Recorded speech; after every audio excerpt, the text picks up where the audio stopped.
further ado, allow me to please bring to the stage the lady responsible for today, Miss Amora St. John.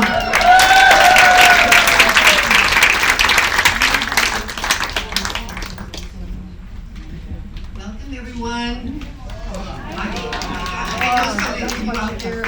Welcome to the 5th annual celebration of women internationally today.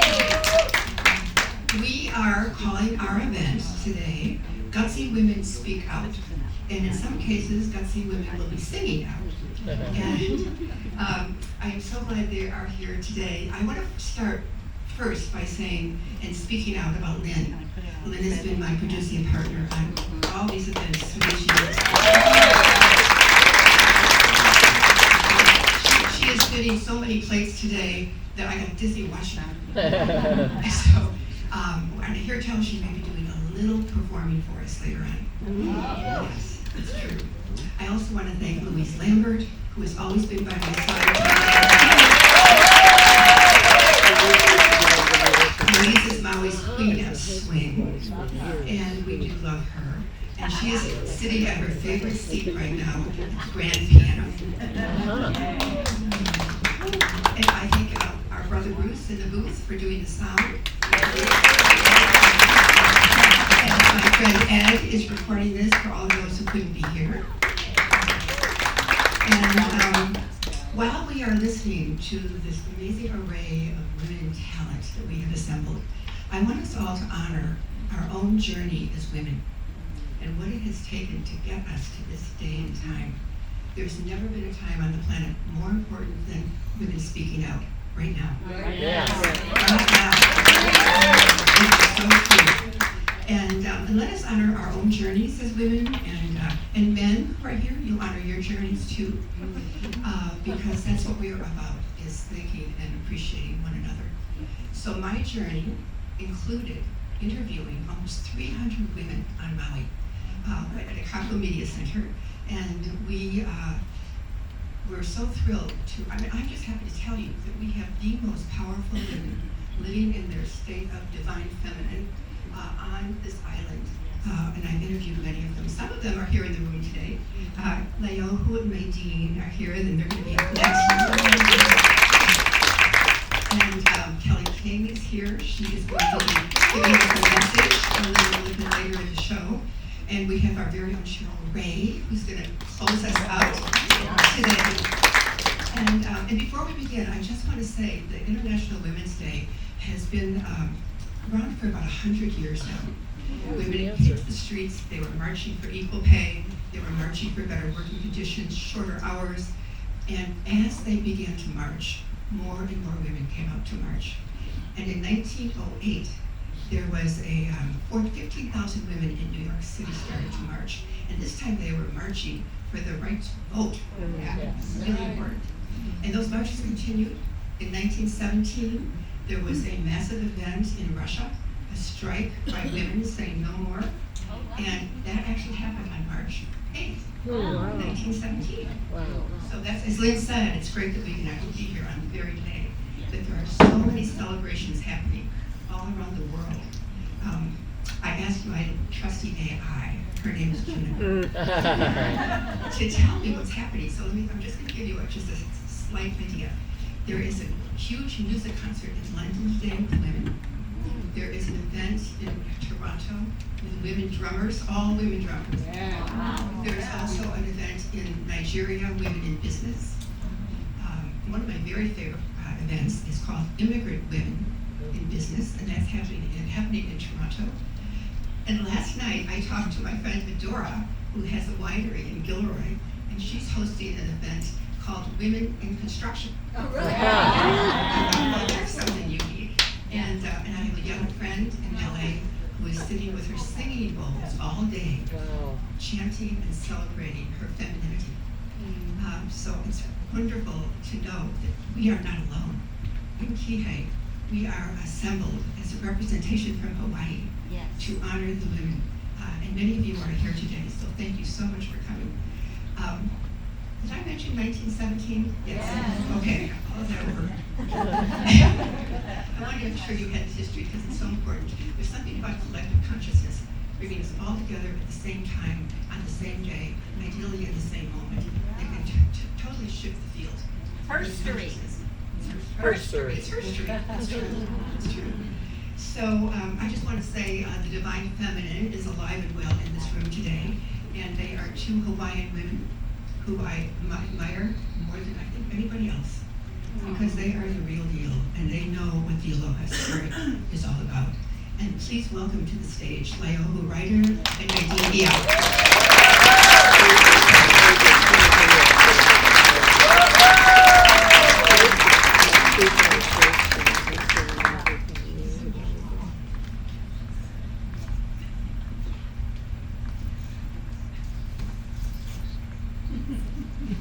Part of my job.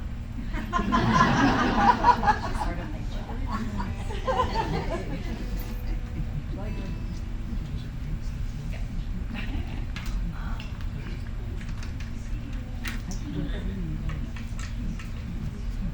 Aloha, everyone. Aloha. Just take a breath. I just want to offer a chant.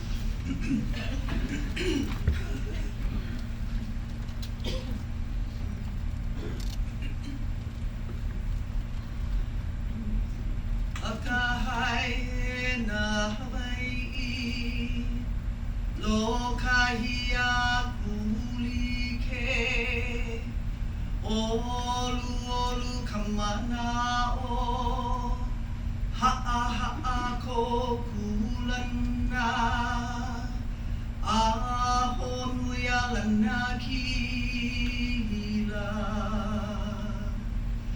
aloha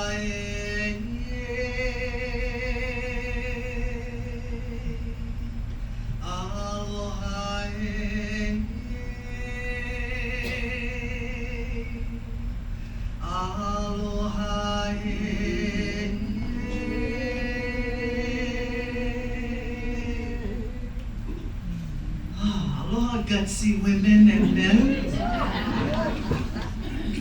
We just want to offer one mele, and you'll get the gist.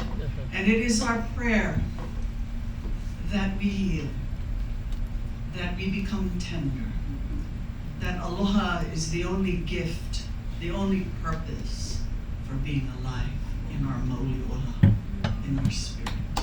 Yes.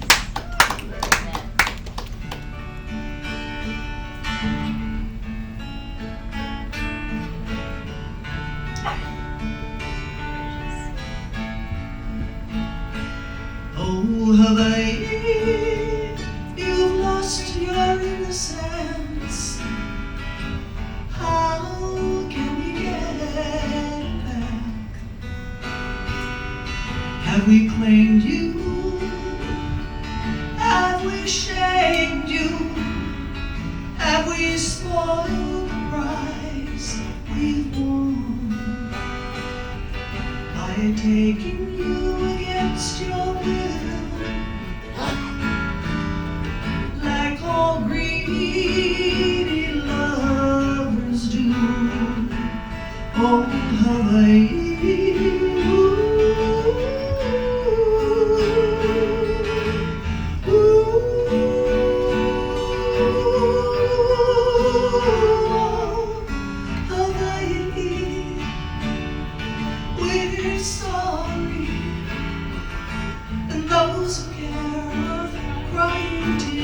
Shame, but with your gentle kindness, you wash our tears away with your never-ending streams.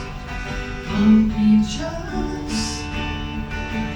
teach us your gentle, simple ways. Teach us the ways of nature, so that peace can end this war of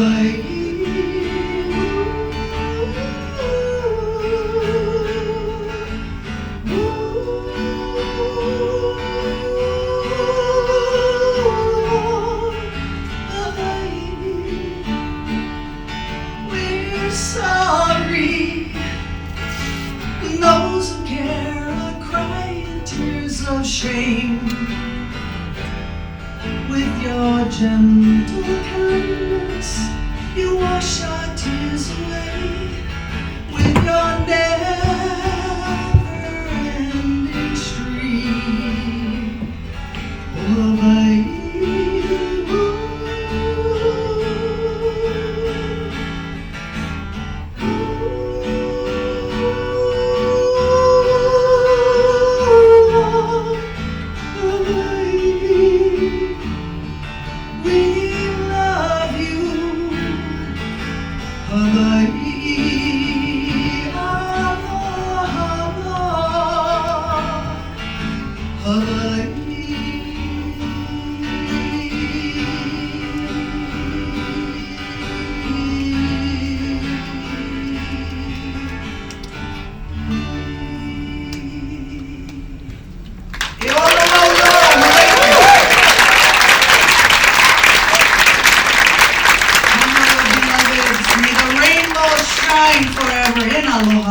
may we stand for aloha.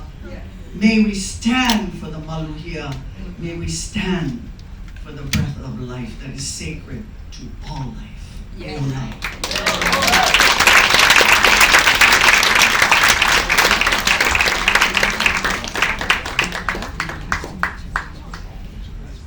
Thank you, Leobu and Maydeen, for your music, your message. That is a powerful song. Did you write that? Yeah. Well, thank you for joining us. I know they have to run out. They have another in the airport, right? Love you.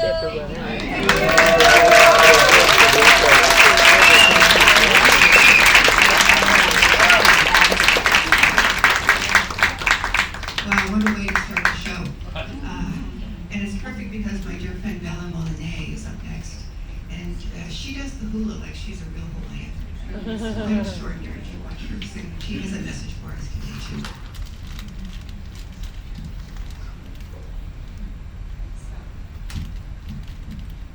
I'm taller than Maydeen. I'm very happy that I can be here with you. Aloha. Aloha. So many faces that I have seen so many times. I think that's our 5th event, Amora, right? Yeah. You're always packing the house. Yeah. And she asked me to dance a hula, so I have to make sure that I'm not running out of hulas. And what I brought to you today is a hula that is very close to my heart. How many of you here have a father? How many of you here are a daughter? And so many of us have not had the fortune to grow up in a household where the father really showed us our beauty, how we shine, and how unique we are. So this mele that I'm going to dance is a mele that was written by John Squeeze Kamana in '54. And he wrote that song for his daughter. So his daughter would always know how beautiful she is, how much she is loved, and the name of the song, which is the ultimate paternal love song in Hawaii, Pua Maui.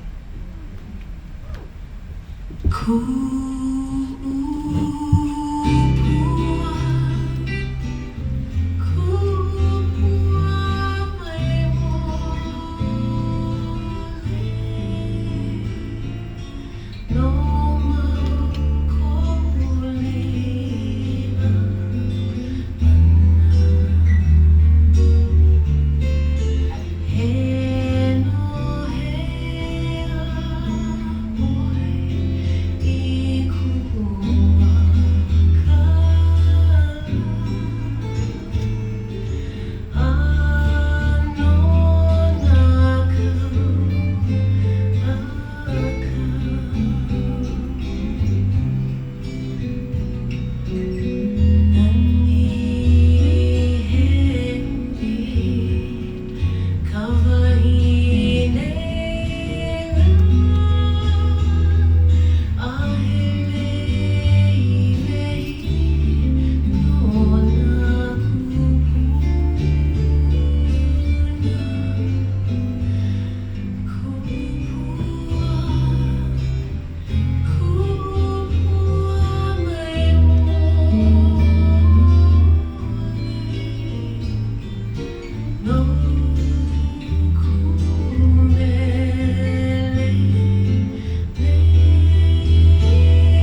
Wasn't that a beautiful song? Very beautiful. Well, Amora asked me to speak out. And I was wondering, what can I speak out on Women's International Day? And like many of you, I wasn't born here. I grew up in Germany. Later I moved to Los Angeles. And then, 16 years ago, I landed here on Maui. 3 places, 3 cultures, 3 versions of me. And when you are not from the place where you live, especially when you're from another country, you learn something very quickly. You learn how to fit in. You learn how to read a room before you speak. You learn which parts of you are too foreign, or too intense, or too much, right? So you become adaptable. And adaptability is a really nice skill. You know, it opens doors, people like you. But it also has a shadow side. Because when you're not careful, you start to adjust not just your language, you adjust your truth. And I had just moved to Los Angeles, and I was at one of those fancy Beverly Hills luncheons, and there was just a discussion, and I had just shared my take on a subject, when a lady on the other side of the table said, "Young lady, you're very opinionated." And I smiled and I said, "Thank you." And she says, "Young lady, that was not a compliment." And I said, "Well, where I'm from, it is." So the truth is, in Germany, we say what we mean. Like here people say, he was let go.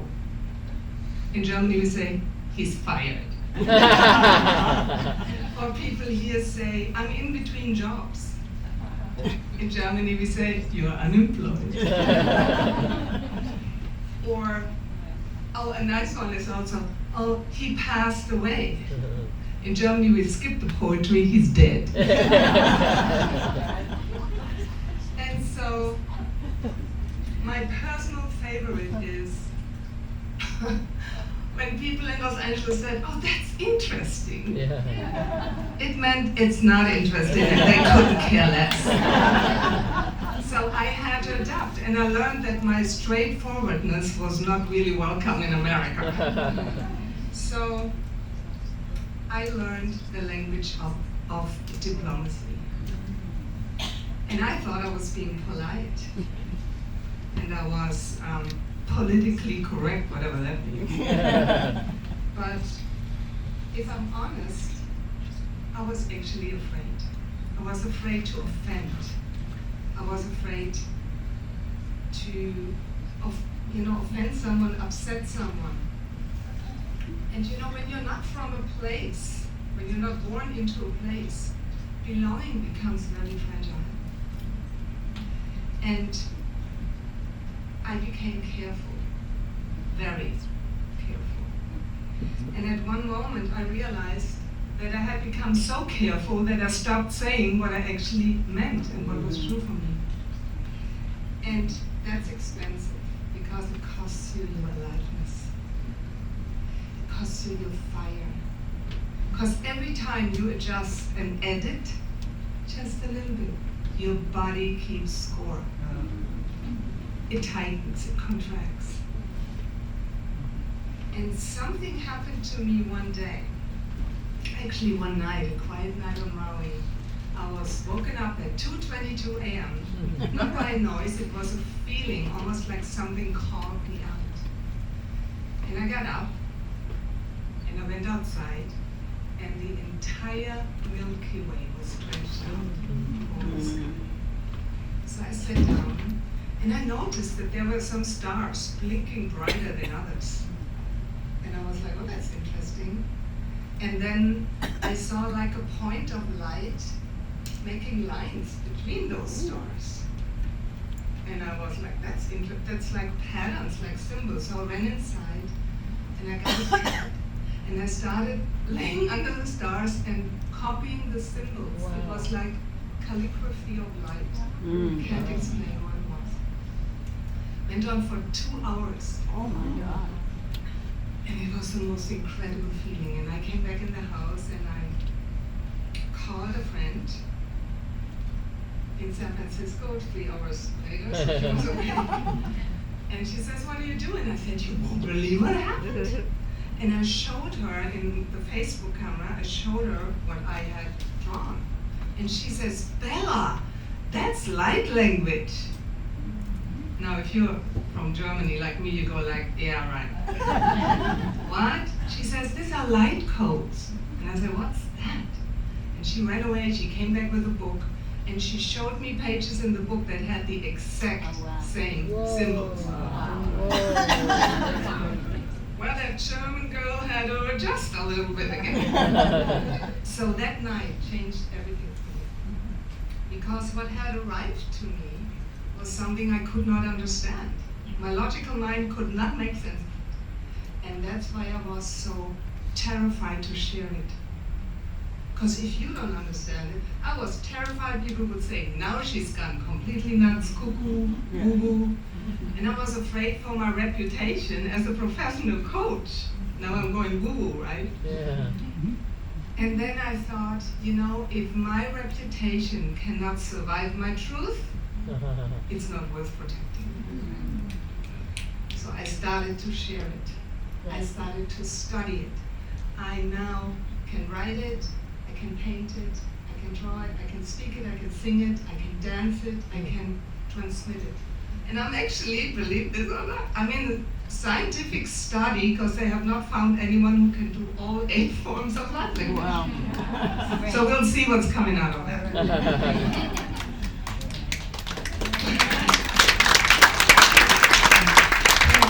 What I want to say is, sometimes the thing that scares us most is the very thing we came to share in the world.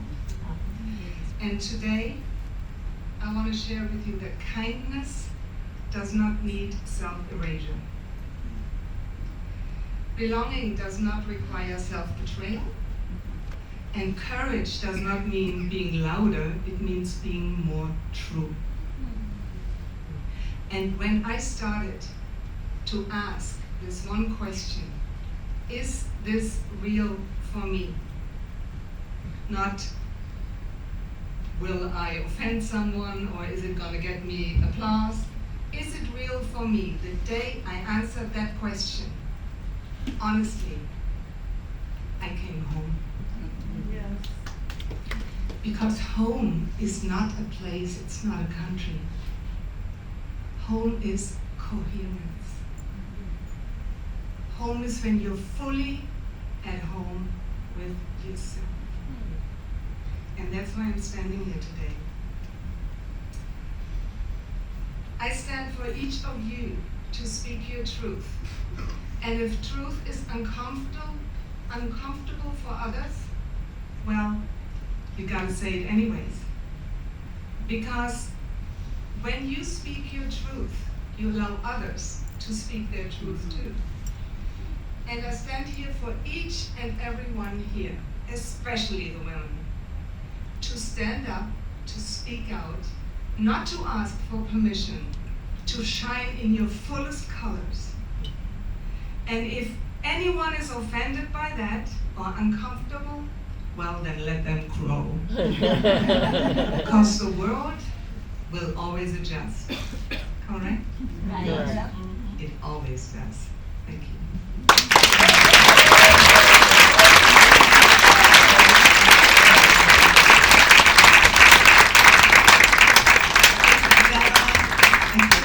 been to church. Really. Thank you for your honesty in telling your story, Bella. What a way to kick it off. Huh? Yeah. Now we have the Queen of Swing here, Louise Lambert, who wrote a wonderful song a couple of years ago for this particular occasion. And it's called Speak Out. That's where we got the name of today's show. And I think it should be an anthem for women all around the world. So Louise now has her choir assembled. And take it away. Hello.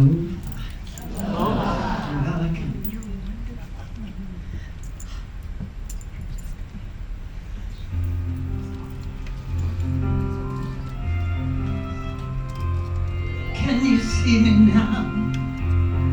I'm strong and free. All around you in the toughest oak and the raging sea. In the wind that blows, a wind of change.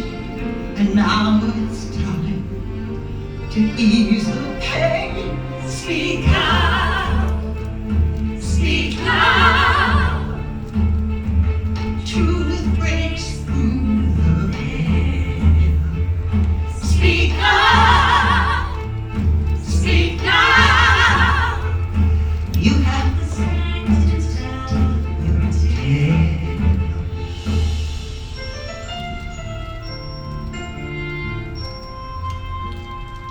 Take up the call, stand up tall. Let's celebrate our differences, one and all, with open hearts and open minds. You have the choice to let your voice speak out, speak loud. Truth breaks through the veil. Speak up, speak now. You have the strength to tell your tale.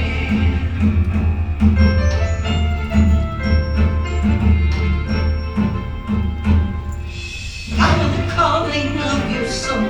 Shine your light to all the world. Tell your truth and let your voice speak out, speak loud, speak up, speak now, speak out, speak out.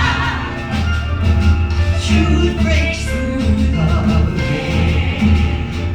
Speak out, speak loud. You have the strength to tell your tale. Speak out. Whoa, whoa, speak out. Whoa, whoa, whoa. Speak out. Speak out.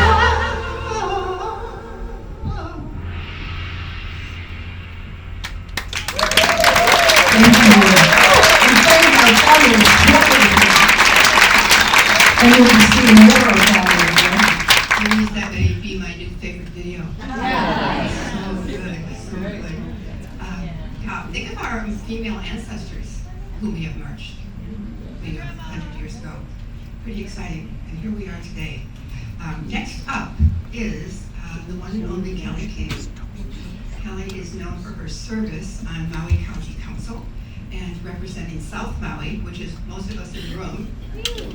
And she's also co-founder of Pacific Biodiesel Fuel, which is a renewable fuel energy company. And you may have driven by her gorgeous sunflowers that are growing along the road going toward Wellington. That's part of her business. And she's an avid environmentalist, an avid politician, but we are not talking politics today.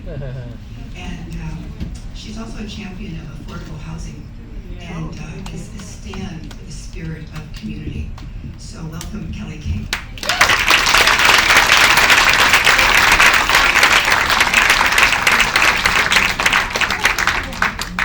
I want to talk today about empowerment, perspective, and sustainability. And I've got, you guys have a video? Can you see that? Yeah. Okay.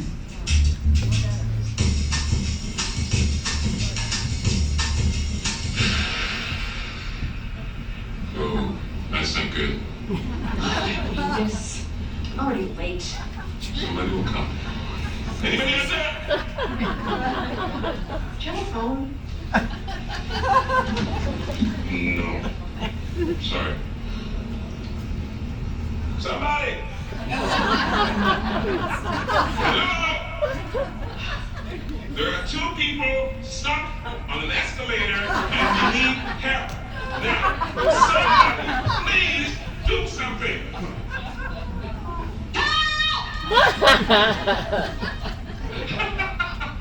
I don't believe this. You gotta be kidding me. I'm proud. Well, nothing else left to do.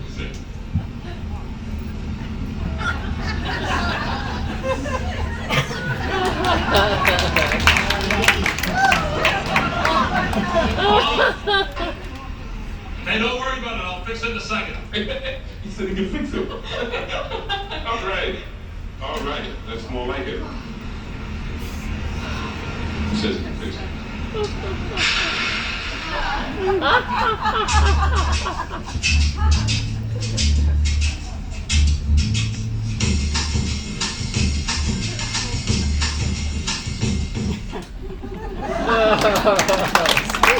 Hey, there's the message there, you guys. It's a very old video, so I didn't know some of you had already seen it. It's very fuzzy, as you could tell, but I thought this had such an important message of our own empowerment and the things that we can do ourselves. And some of us don't even realize how much power we have to take that first step. So I wanted to talk today a little bit about some of the things. The first thing that I ever did in the community when my child was a year old and I stepped into running the community play group in South Maui, met a lot of people who needed this kind of encouragement because a lot of people do feel stuck. And that program, if you are familiar with it, it was for parents and children to get together and be with their kids and be with each other. It was mostly low-income families that came to that, and we had an envelope, and everybody put $1 in it every time they came, if they could. It wasn't well policed, and I used that to buy toys and equipment for the kids to play with. But somebody came up to me at one point and was ratting out somebody who was coming to playgroup regularly and said, she put her hand in there and she took money out. And I said, it's okay. If she needs it, don't say anything about it. But that taking care of community attitude is kind of what propelled me to realize, it's putting one step in front of the other. And when I got involved in, as a PTA mom in Kihei school here, one of the first things I did, if you ever drive by and you see that little playground out in the middle of the yard, that's the kindergarten playground. And I got a bunch of parents together, we put that in because there were 2,000 students in Kihei school back then. And our kindergarten is going to be in the same yard with 1st, 2nd, 3rd, 4th, 5th, and 6th graders. And so we got together and we did, it was a matter of reaching out to the community, getting donations, getting construction workers to help with it. And that was the first time I asked for a donation and somebody said yes. And so to me, that was so empowering. I remember that feeling of just, wow, people do want to come out and help. And so, you take that experience and you go to the next level and the next level. And sometimes it's a matter of being in a line of people, a room full of people, and somebody asking who wants to help, and you just don't take that step back. Because a lot of people will not, I can't, for whatever reason. And I heard that at the last protest I went to, is that people that felt like my friend would have come, but she doesn't think this is worth it. And I'm thinking, that energy that we all have when we get together is what propels us, some of us, to actually be able to go out in the community and do things like run for county council. I never wanted to do that. It was not one of my dreams or aspirations, but the energy of the community and the needs of the community are what kind of came forward. I wanted to share another story of an escalator. I went to, and this has to do with perspective. This is my favorite story about perspective. I went to President Barack Obama's first inauguration when he was first elected president, our first black president in the history of the United States. And there were something like 2 million people in DC. My husband hates crowds, but he put up with those crowds. And we all had to go, everybody had to go on the same day to their congressman's office to pick up their pass for the inauguration. So we were on our way to Neil Abercrombie's office, along with thousands of other people who were in our area that were in the subway. Well, there were so many people in that area and trying to get up to the street on the escalator, they actually stopped the escalator because people were getting up to the top and there was nowhere to get off and they were getting pushed back. So, I mean, it was one of the longest staircases I've ever walked up. But I was walking in this line to get on the staircase, which used to be an escalator, and I was walking next to this really large man who had a fur coat on because it was 20 degrees below, and he was complaining to his wife or girlfriend about the crowds. And he was, why are there's all these people here, and just everywhere you try to go, someone's in your way. And I tapped him on the shoulder, and I said, see all these people out here? That's why we won. And everybody here wants to be part of it. And that's what I think of every time I go to a protest. That's how we're going to win. So, I put aside all the worries about where you're going to park or where you're going to stand when you get there, and just remember that's how we win. But it was great because he looked at me and he goes, "Damn, woman, I'm going to stop complaining." So I think I made his trip a little bit easier. And then finally, I wanted to talk a little bit about the history of our company, Pacific Biodiesel, and the sunflowers, and how we have grown the idea of sustainability. Because our company's 30 years old now. When we first started, I felt like we were the only ones talking about sustainability. And when other people started using that word, it felt a little bit like, hey, that's not you, that's us. We're the ones that have been talking about sustainability. But there's all kinds of sustainability, and everybody needs to be talking about it right now. When the first part of the sunflower journey started maybe 15 or 20 years before you saw the first sunflower on Maui, and it was me realizing that we were making fuel out of all of your used cooking oil, and people loved it because they felt less guilty about eating French fries. And we knew we would start talking about what we called the grease ceiling, because there's only so much used cooking oil and grease in the state of Hawaii. And we don't want to go out there and advocate for people to eat more donuts and French fries. So what are we going to do when, now that the demand is getting up there, and I knew early on that we were going to have to turn to agriculture. And I started researching sunflowers, and I was talking to people in France and Spain where they grow a lot of sunflowers, and asking them, what do you do about the birds? Because the birds were going to be a big issue. And they said, it's the bird tax.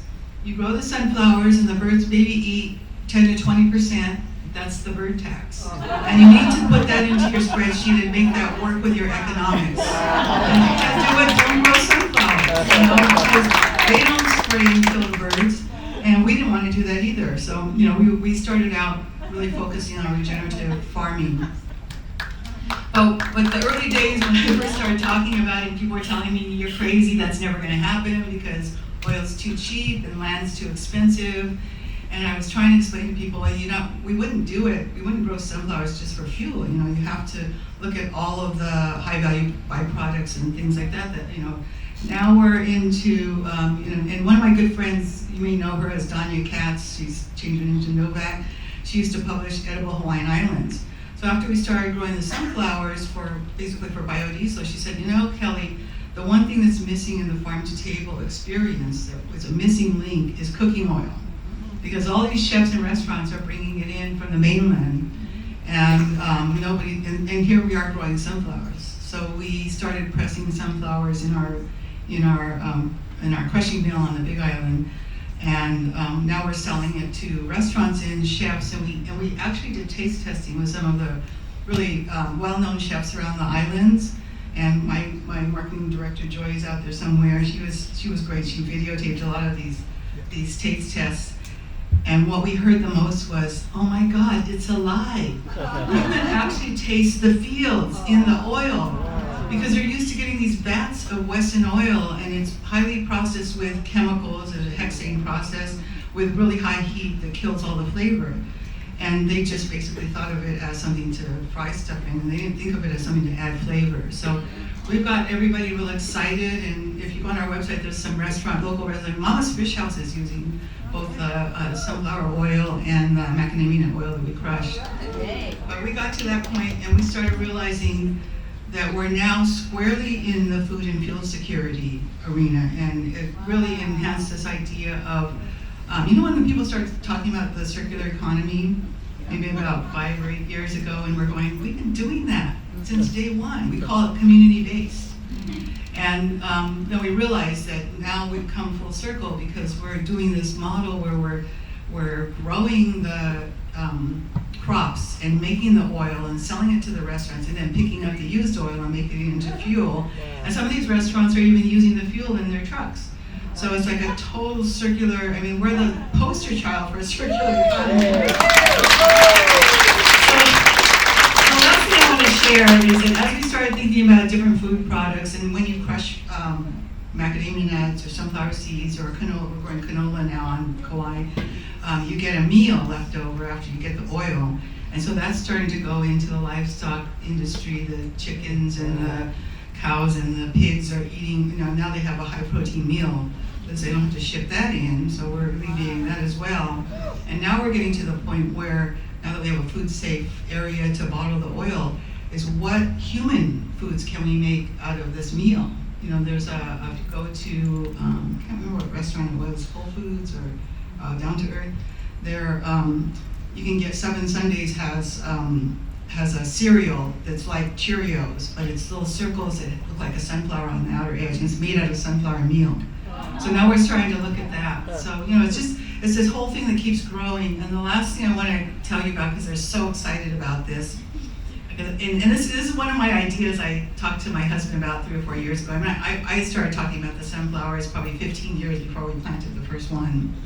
But the idea that we're working on now, and why I have to go to Japan tomorrow, is we're building a collaboration with Tokyo University to grow rice in Hawaii. What are the 2 things that disappear off the shelf first when there's a disaster coming? Toilet paper and rice. So, that just makes sense. There's so many people eating it. So along with the ulu and the kalo and the other staples, that's something that everybody here eats. I just really want to thank Amora for including me, and it just gives me such great pleasure. And I almost want to apologize because I didn't realize it'd be such a packed crowd, or I might have dressed a little bit nicer. But no, I really like this shirt. I have another shirt on this board that says "Women belong in all rooms where decisions are being made." Yes. I like that sentiment, except not all women are the same, right? We know women in high places who don't necessarily make good decisions. One of them just got removed from Japan.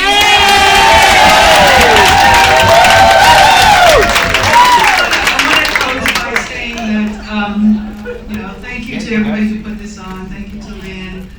I want to invite, if you have any other questions or want to know more about what we're doing, we're at biodiesel.com. So when you tell other people that, Pacific Biodiesel is the oldest biodiesel company in America, and they kind of smirk at you and go, well, they're biodiesel.com. So we got that back in the 90s when the internet first became available. And the closing thought is, I don't think of myself as that different from anybody else in this room.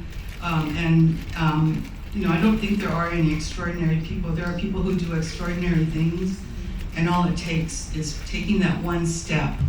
Like, walk up those stairs. Don't wait for the escalator to turn back on. Thanks so much.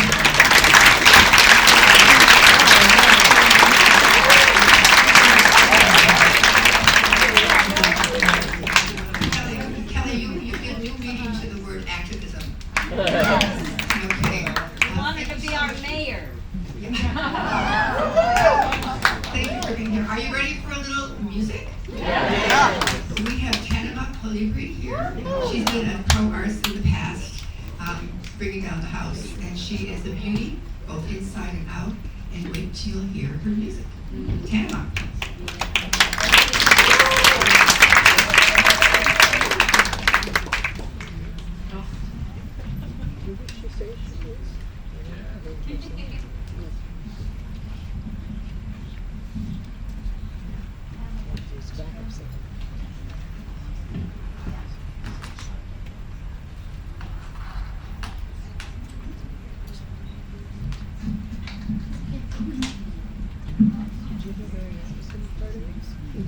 That's one of the reasons they say. I don't know if she's going to get a film. Sometimes she does poetry and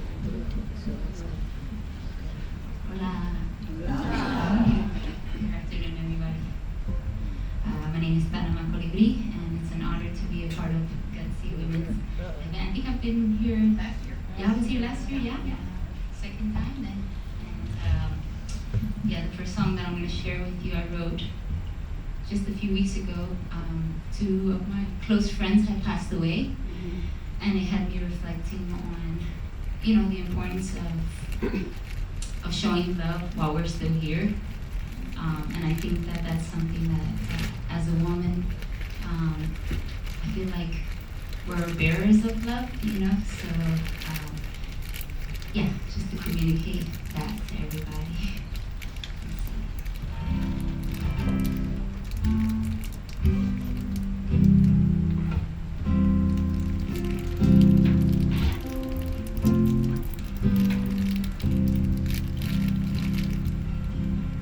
Thought I put my phone down, sit and talk face to face, 'cause I know it's been a while since I asked you how's your day. You reach for me when the sun rises. Got a million other things to do. Been hard to see eye to eye. Harder still to say I love you. We're all here on borrowed time. Wanna make sure I do things right.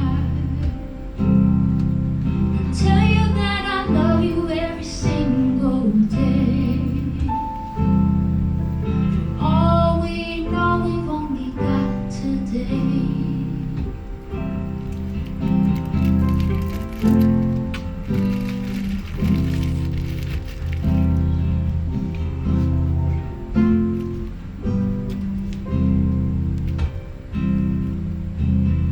Thought I'd give you all a call.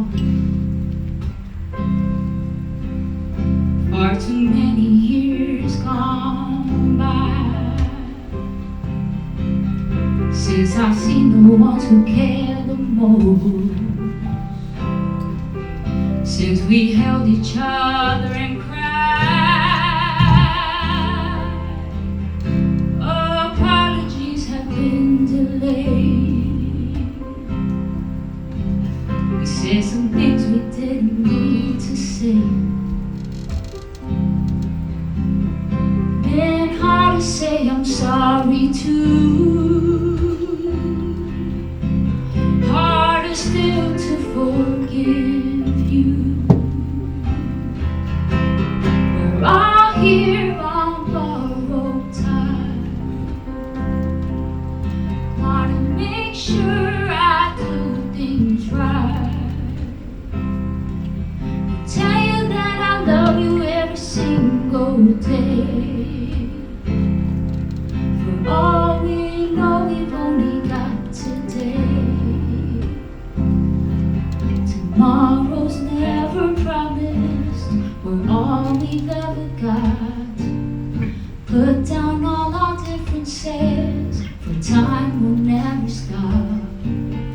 Care for all relations, tend now to the earth.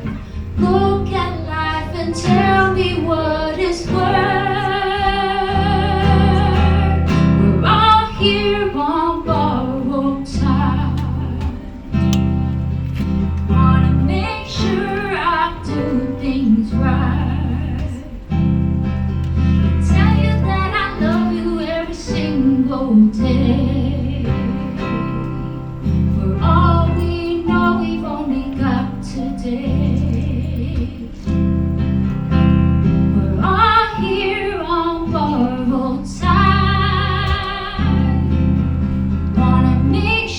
sure I do things right, and tell you that I love you every single day. For all we know, we've only got today. For all we know, we've only got today. For all we know, we've only got today. For all we know, we've only got today.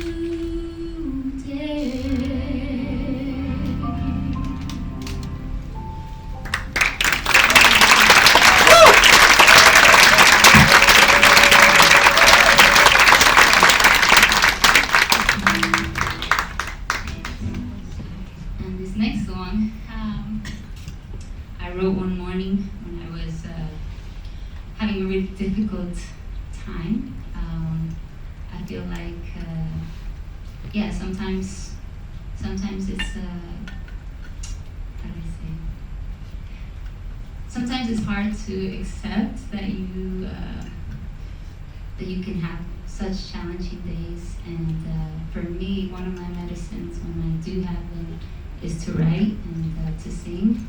So I wrote this song to help me get out of that state and embrace life for what it is and bring joy back into my day. So I hope it does the same for you.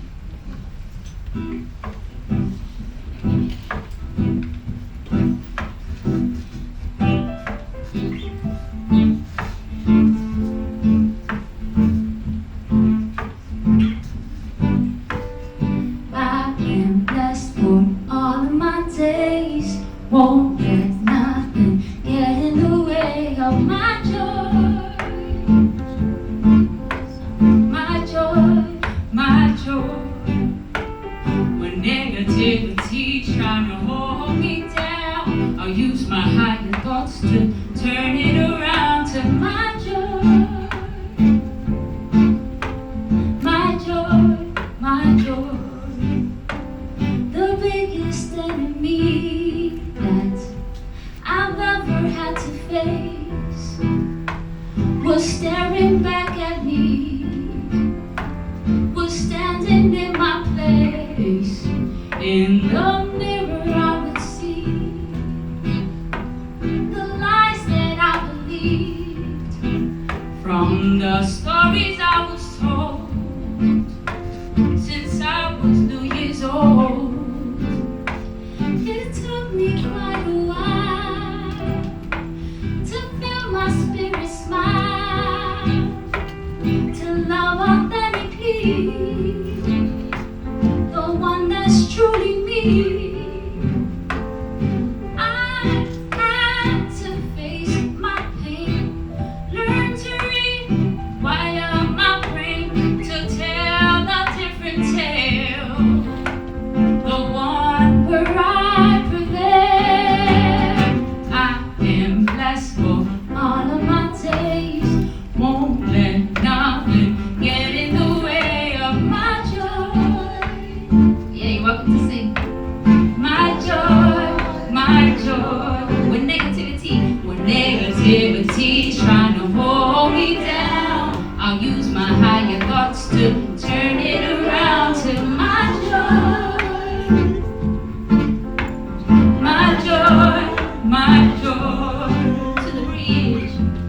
nothing get in the way of my joy.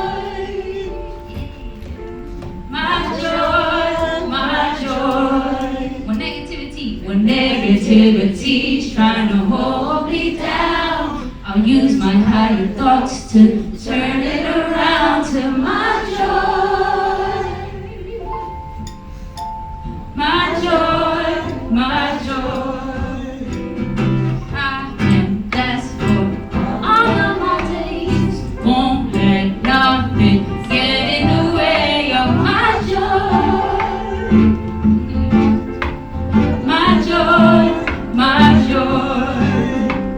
When negativity's trying to hold me down, I'll use my higher thoughts to turn it around to my joy.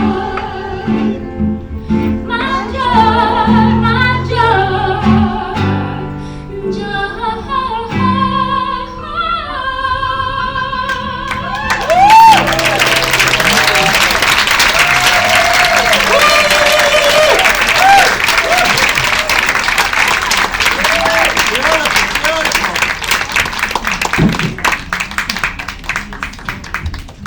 Tanama, thank you for bringing us all that joy. So beautiful. I would imagine writing songs must be very healing for you.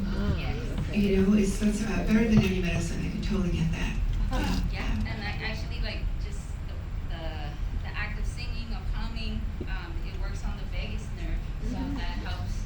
Yeah, it helps to bring you back to a state of calm. Yeah, so it makes sense. We will hum together someday. Thank you so much.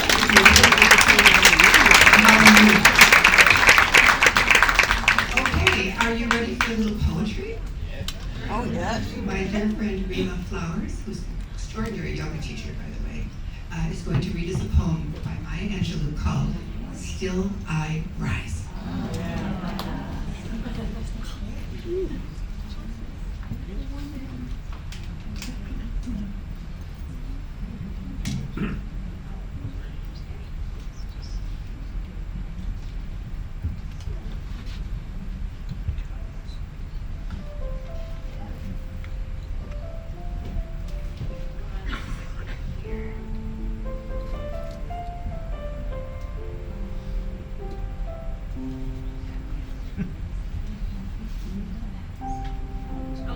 everyone. I am Rema Flowers, and I am so honored to be here. This is my third year participating for International Women's Day and with the Gutsy Women. So thank you, Amora, for inviting me. Thank you, Lynn, for all the stuff that you do behind the scenes. It takes a lot to put on a show like this, and so we appreciate you and Bruce, what happens behind the scenes.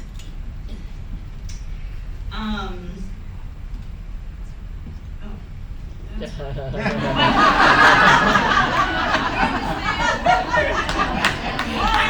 didn't see anything. Oh my gosh, thank you so much. Just as a little introduction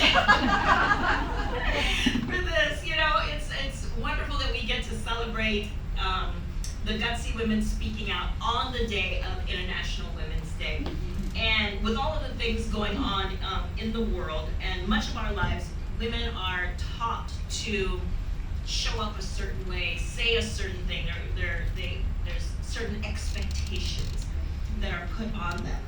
And in my work as a holistic lifestyle strategist, a yoga instructor, a coach, a speaker, an author, I spend a lot of time with brilliant, amazing, powerful women who are exhausted. That's right, from trying to be everything for everyone.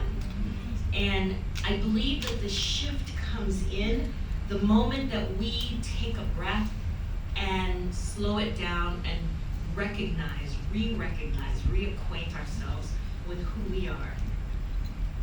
The journey of speaking up and speaking out doesn't always begin with a shout. Sometimes it begins with a breath. And so I want to share a short poem, one that speaks deeply to my soul, and hopefully it will speak to yours as well. It's called Breathe by Kihei. Helmsley. She sat at the back, and they said she was shy. She led from the front, and they hated her pride. They asked her advice and then questioned her guidance. They branded her loud, then were shocked by her silence.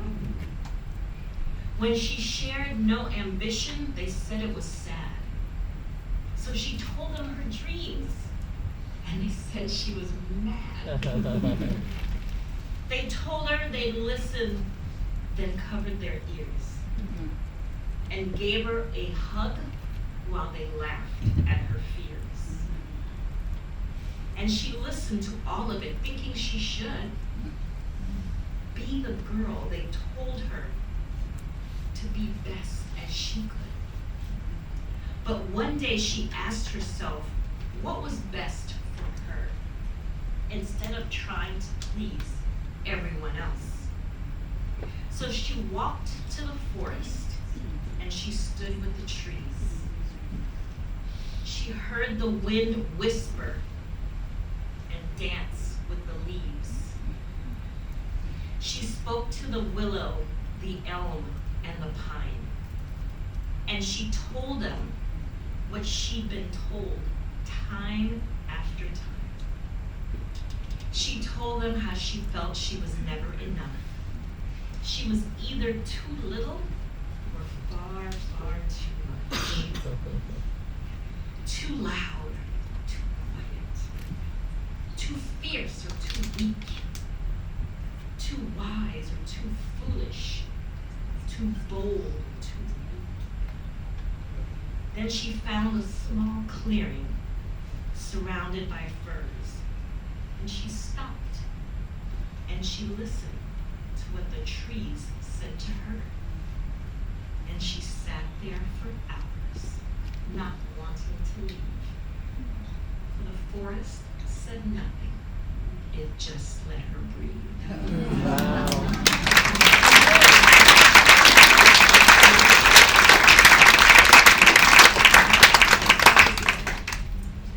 Resonates with me, especially as in my role as a yoga instructor, taking a breath, taking that pause. Again, our ability to speak up and speak out isn't always predicated on being loud and boisterous. It can come from a grounded, silent place. And as I step into, or get ready for this second poem, I want us all to remember that taking a breath we get to do so that we can and we will rise.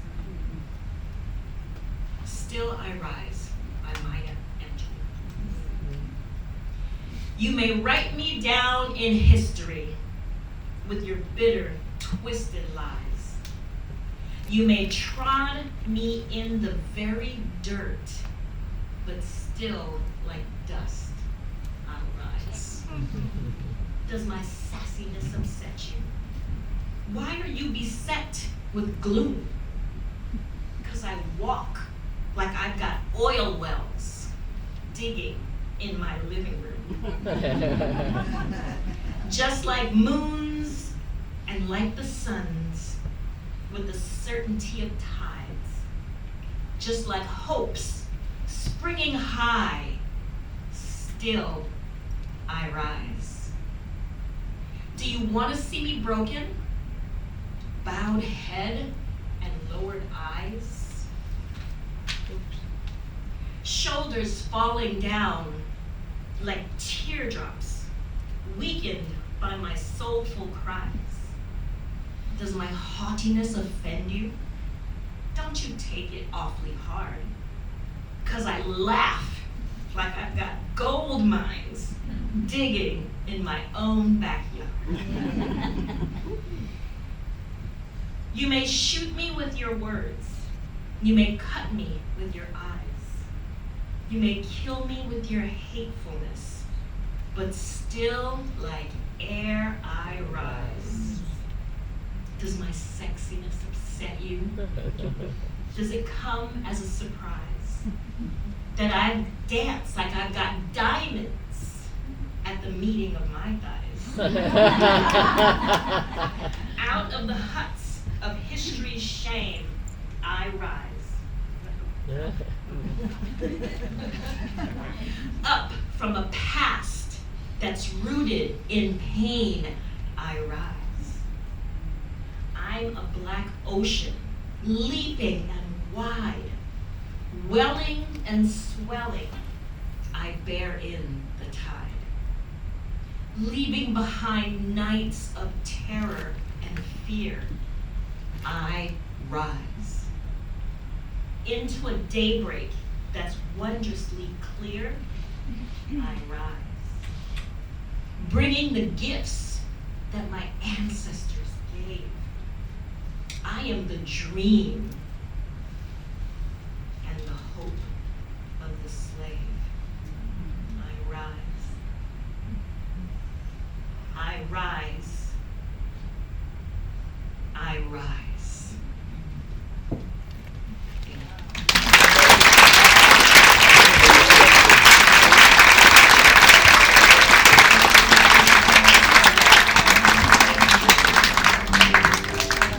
Rema, if Maya Angelou were here, she would be giving you 2 thumbs up. That was beautiful, beautiful. Okay, we're ready for a little more music? This is from Mary Ann Anderson, who is here today. She's the choir director over at Unity Church. In fact, our very own Unity minister is over there in the corner. So Mary Ann, the stage is yours, my dear. Thank you, Amora.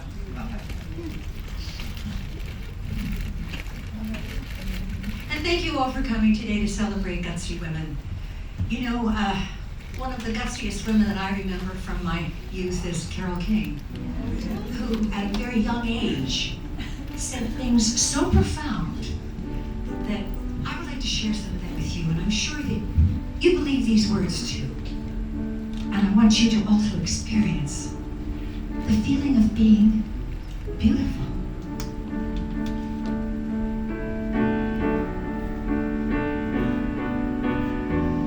You've got to get up every morning with a smile on your face and show the world all the love in your heart. And people gonna treat you better. You're gonna find, yes you will, that you're beautiful as you feel. That's right. Waiting at the station with the workday wind blowing, I've got nothing to do but watch the passers-by. Mirrored in their faces, I see frustration growing, and they don't see it showing. Why do I? You've got to get up every morning with a smile on your face and show the world all the love in your heart. The people gonna treat you better. You're gonna find, yes you will, that you're beautiful as you feel. You know, I wake up in the morning and I look in the mirror and I say, who's that? And then I say, you're beautiful. I love you. When we can do that and we can look at ourselves, we don't even have to say it. We just have to feel it and know how beautiful we feel. I have often asked myself the reason for the sadness in a world where tears are just a lullaby. If there's any answer, maybe love can end the madness, maybe not. Oh, but we can only try. Sing it with me. You've got to get up every morning with a smile on your face and show the world all the love in your heart. People gonna treat you better. You're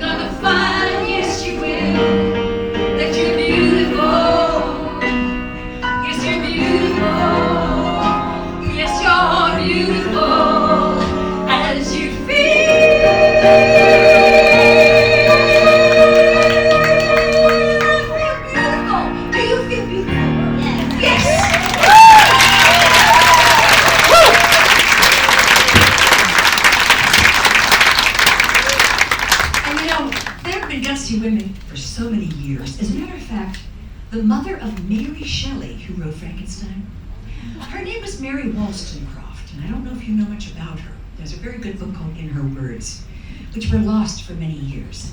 She personally went over alone to cover the French Revolution as a journalist.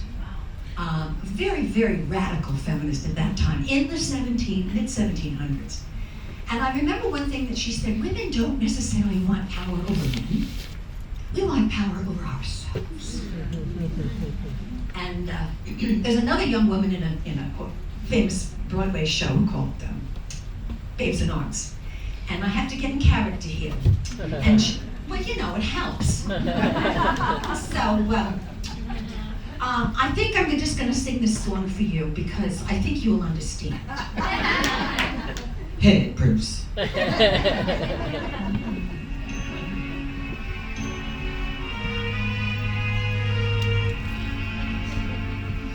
I've wined and dined on mulligan stew and never wished for turkey. I've hitched and hiked and drifted too, from Maine to Albuquerque. All us, and what is twice as bad? I forgot the words to this song. But that ain't so bad. They never gave this party for Noel Coward. And I wasn't there because his social circles moved too fast for me. My Hobohemia is the place to be. I get too hungry for dinner at 8. I love the theater, but never come late. I never bother with people I hate. That's why this lady is a tramp. I won't play card games with lavins and oils. Won't go to Harlem in diamonds and toils. And I won't dish the dirt with the rest of the girls. That is why this lady is a tramp. I like the fresh, cool breeze in my hair. Life without care. That's so. In California, it's cold and it's damp. That is why this lady is a tramp. I like the fresh wind in my hair. Life without care. Oh, no, but it's okay. Hey, California, it's cold and it's damp. I said that is why this lady is a tramp. That's this lady. You see over here? Oh, she's a tramp. That's all right. I drive my own car and I love it. I put the top down too because I love it. Oh, babe, I wish that you would come my way. Oh, don't you know? I wish that you would see it my way. I said, I wish that you would come my way, because this lady is a tramp.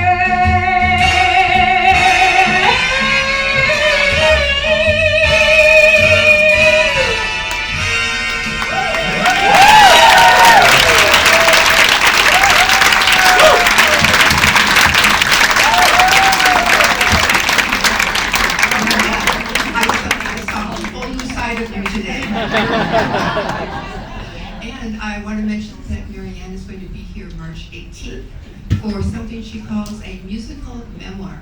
So if you have nothing better to do, I would say show up for this woman. She's way more talented than, I mean, she was a choir director. Now she's got this whole other side of her. So thank you, Marianne.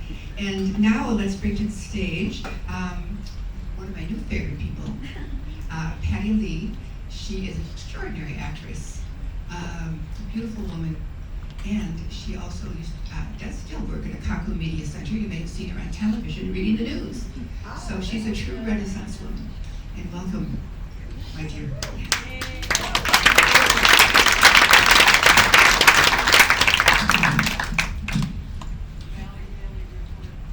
That's me. Okay, hang tight. technical going. Thank you, Amora. And thank you for everyone who's performed today. It's just been so beautiful, so much talent, so much power. Really appreciate it. When Amora first talked to me about presenting here today, I started thinking about my own journey with womanhood. You know, I wasn't always a self-loving woman. That took some learning, or rather unlearning, throughout my years. And I remember when I was in college, I did the show, The Vagina Monologues. Oh, yeah. For the first time. I did it many, many times after that. But the first time I did it, I remember there was a song in sort of the soundtrack of what we were doing. And when I heard it, it brought literal tears streaming down my face. It's weird because honestly, you probably heard the song.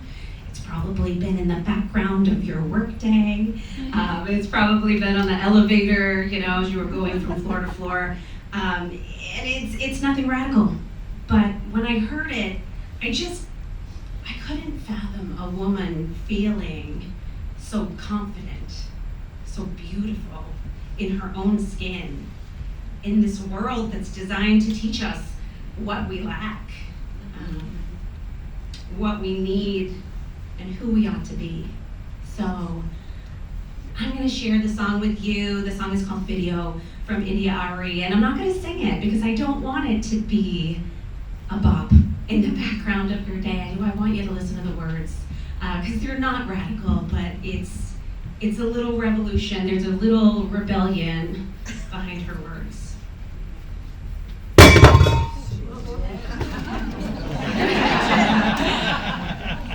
Sometimes I shave my legs and sometimes I don't. Sometimes I comb my hair and sometimes I won't. Depending on how the wind blows, I might even paint my toes. It really just depends on whatever feels good in my soul. I'm not the average girl from your video, and I'm not built like a supermodel, but I've learned to love myself unconditionally because I am a queen. I'm not the average girl from your video. My worth is not determined by the price of my clothes. No matter what I'm wearing, I will always be the India Ari. When I look in the mirror and the only one I see is me, every freckle on my face is where it's supposed to be. And I know my creator did make no mistakes on me.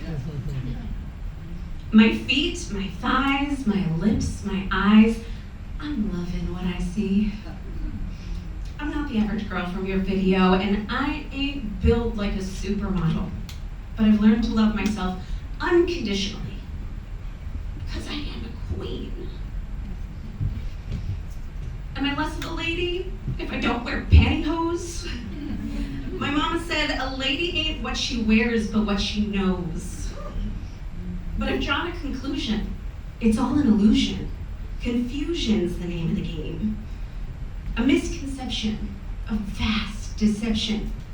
Something's gotta change.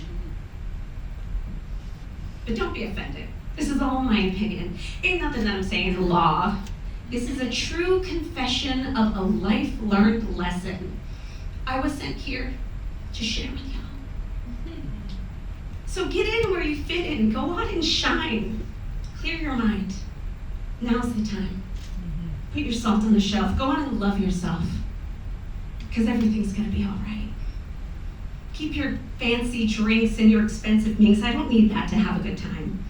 Keep your expensive car and your caviar. All I need is my guitar. Keep your crystal and your pistol. I'd rather have a pretty piece of crystal. Don't need your silicone. I prefer my own. It's just fine. I'm not the average girl from your video, and I ain't built like a supermodel. But I've learned to love myself unconditionally. Because I am a queen. the average girl from Ufatia. My worth is not determined by the price of my clothes. No matter what I'm wearing, I will always be the Patty Lee.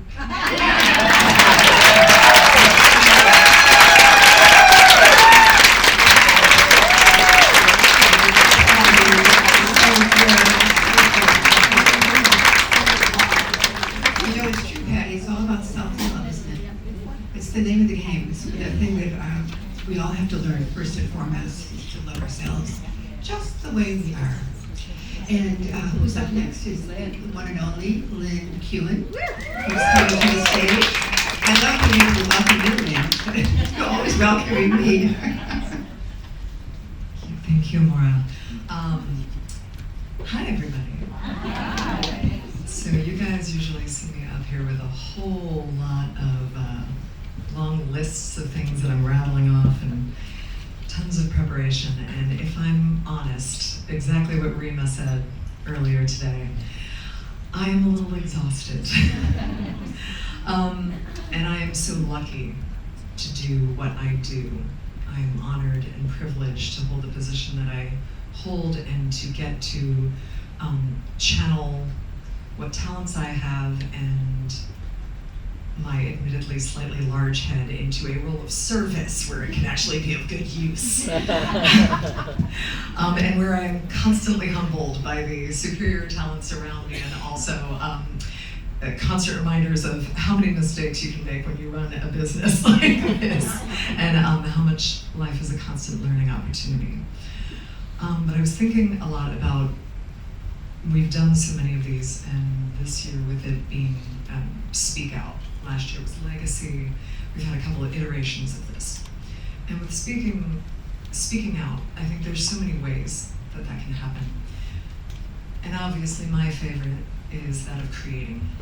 I just think it is one of the most beautiful things that we can do, and rather than, and not to say there's always a place for polemic, there's always a place for protest, there's always a place for diatribe and such, but the ability of art to open someone's mind by cultivating empathy is truly profound, and I think one of the ways that we can make most of a difference in this world. And I think it is incumbent upon all of us to try to put as much good and as much creativity into the world. It is very easy in this day and age to get very down and very heavy. And I'm not for toxic positivity or anything like that, but of leaning into the joy that can come from creating and from finding our togetherness. And I want to say to you, this is an event today to celebrate women, but I want to applaud how many men are in the audience as well.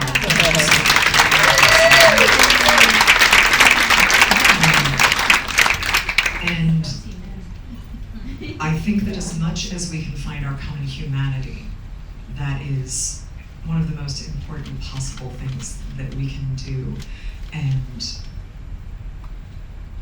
to remember how precious that is. And I was going to do kind of a whole thing about the types of creativity and you know, the percentages of like spoken words spoken by different genders, almost, or the written word of what's written there, and how tricky it can be to produce things.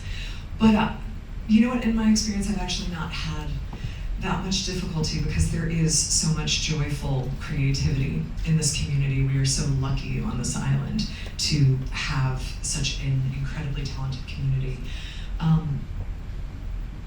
And I just wanted to say thank you to all of you for supporting it, for building it, for being a part of it. It is a truly, truly, truly beautiful thing. And sometimes when you have hard weeks or days and it just feels like it's all too much out there, I invite all of us to take a big breath.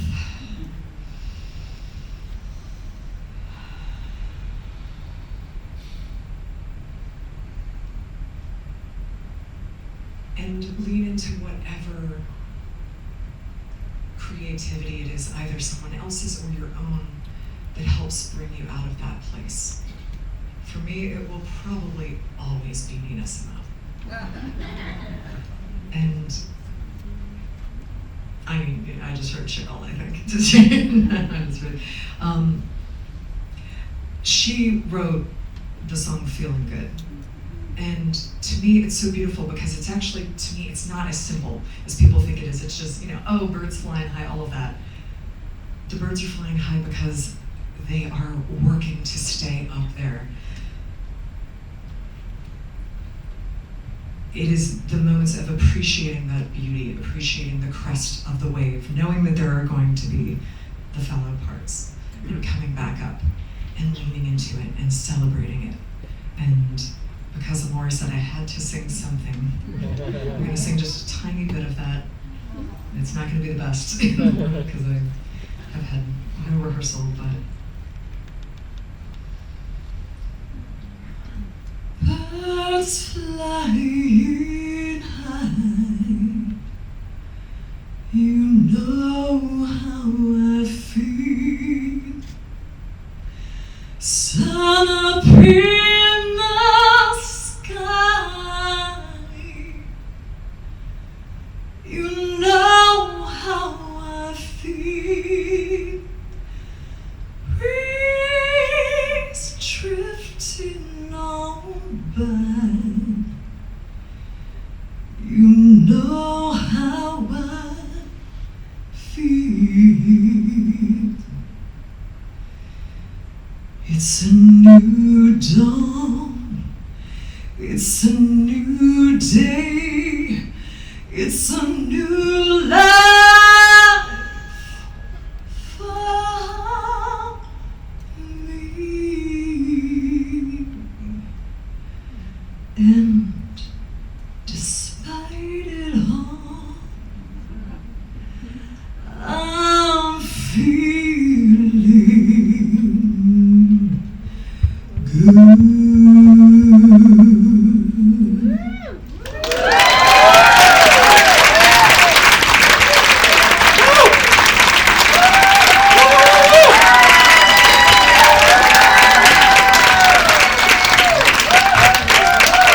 And now I'm going to stay on stage for a second because I have something else to do, which is there's an absolutely brilliant woman who was on stage a moment ago.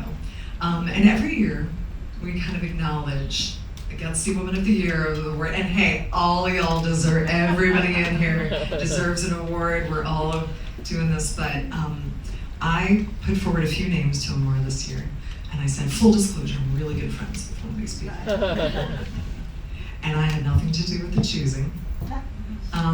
But I'm just gonna say for a second how incredible this person is. She already shared with us. She physically built this stage. Wow. She is a badass with tools. Badass. She is in every type of media on this island. She just was in our incredible production of Steel Magnolias, and even thinking about her performance as Moliné brings tears to my eyes. It was revelatory, gorgeous.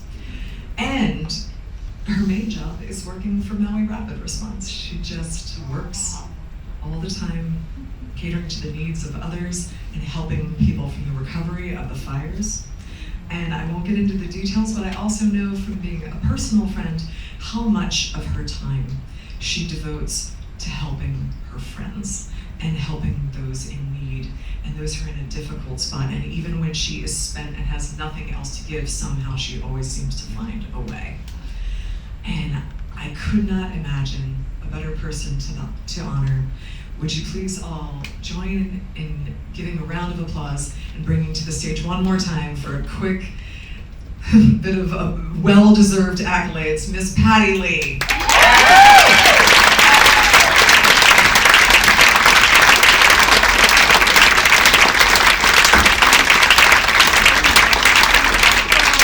Bruce, that was the trick.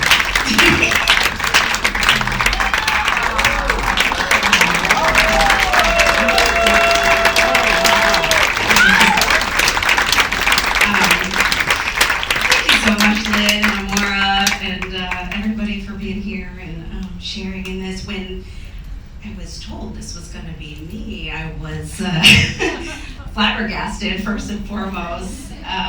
Excuse me a quick second while I try to remember what the passcode on my phone was.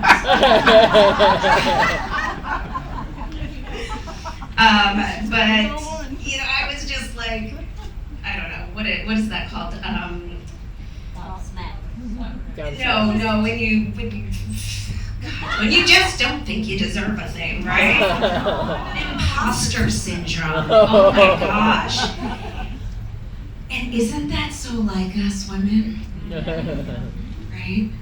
It made me think back to all the times that I worked in a male-dominated industry, because, you know, I've worked in carpentry and construction, I've worked in sales, I've worked in the corporate scenes in many different places, and in those spaces, men were very, and this isn't a judgment, it's just a truth, men were very willing to claim their space, you know, to take up their space, to say, hey, I can do that, I'll be great at that.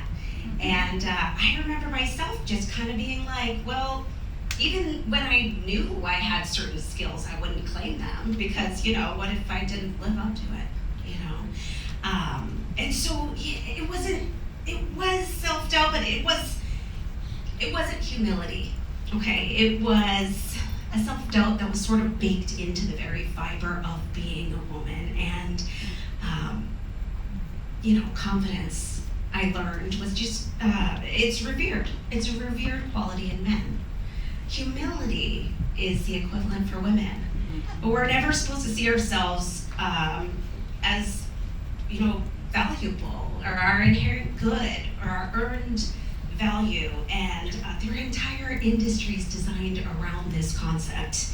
Literally, I recently posted on social media about how my feed keeps talking to me about my gut and the extra weight I've put on, and you know, for all of the variable reasons, insert here, like perimenopause, traumatic stress, gut imbalances, hormone imbalances, you know, whatever it may be. I don't have enough protein, probiotics, or peptides. You know, the list goes on and on. I can't, like, so many women were like, that's my exact feed, you know? And then a couple men were like, you know, well, you could do this if you want, you know, you could try exercising and eating healthy.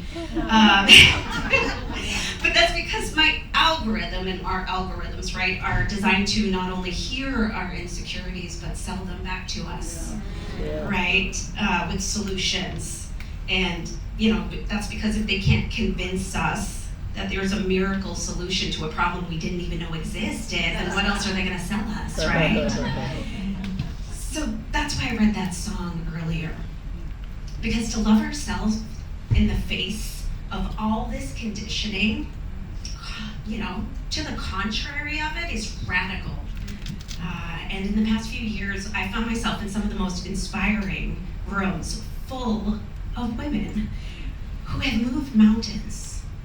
After the fires, I worked with a group of all women, it was only women, to distribute pallets and pallets upon pallets worth of supplies to those affected by the fires. And it wasn't because men were excluded from those spaces, it was just because women felt a deep desire to heal our fractured community. And we were just the ones who happened to show up consistently. And that group went on to nurture trauma-affected souls in multiple vulnerable communities in the islands, including fire victims, kupuna, unsheltered, those dealing with physical, mental, societal disadvantages. And when I say they move mountains, it's been tireless, truly. And both plays that I performed in this past year were all women casts. I didn't specifically choose this. This was just like a coincidence. I wasn't paying that close attention, but without noticing, I found myself in the exact places I needed to be to heal my own trauma by surrounding myself with these nurturing, inspiring, kick-ass women. In love, lost, and what I wore at MAPA and Steel Magnolias here at ProArts. And a big thank you to the men who supported those spaces as well, because it definitely wouldn't have also happened without them. But I see in every one of these incredible souls that I've encountered these past few years, multitaskers and caregivers and empaths and leaders, women who are strong, resilient, fearless, or vulnerable. And above all else, genuine. I admire the crap out of these women. And I have to look at the reality of the situation. I was also in those rooms. Not as a fly in the wall, but as an active participant, right? So I'm going to do the gutsiest thing I think a woman can do.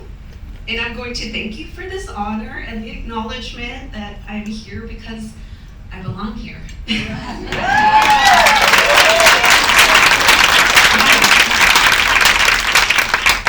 I'm deeply humbled and I feel truly seen, and you guys have no idea what that means. So, title or not, I'm going to encourage you to recognize the gutsy women in yourself and give her a round of applause as well.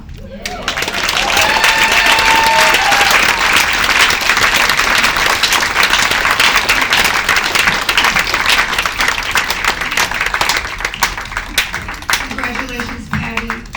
You are very deserving of this award. Enjoy your roses. We are getting close to the end, folks, and we want to call to the stage Sheryl Renee. Take us home.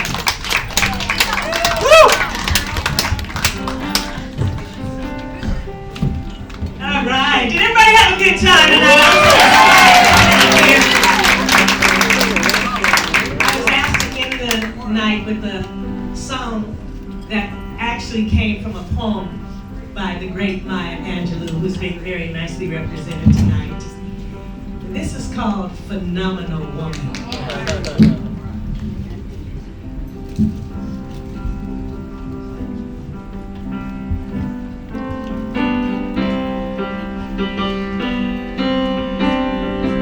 Pretty women wonder where my secret lies. I'm not cute or built to suit a fashion model size. But when I start to tell them, they think I'm telling lies. I say it's in the reach of my arms, the span of my hips, the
you talk real loud.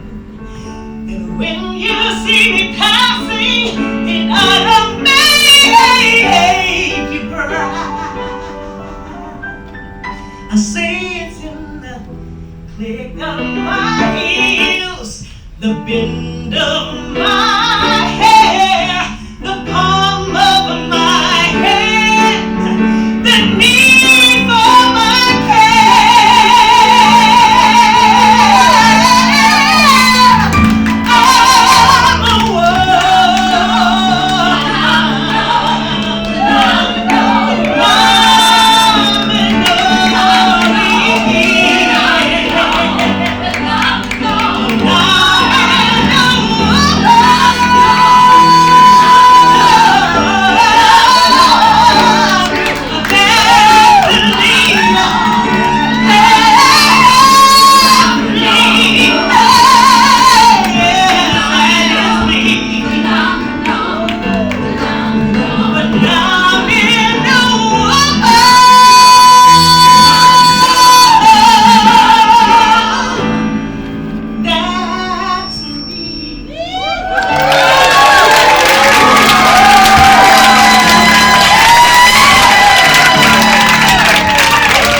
Try.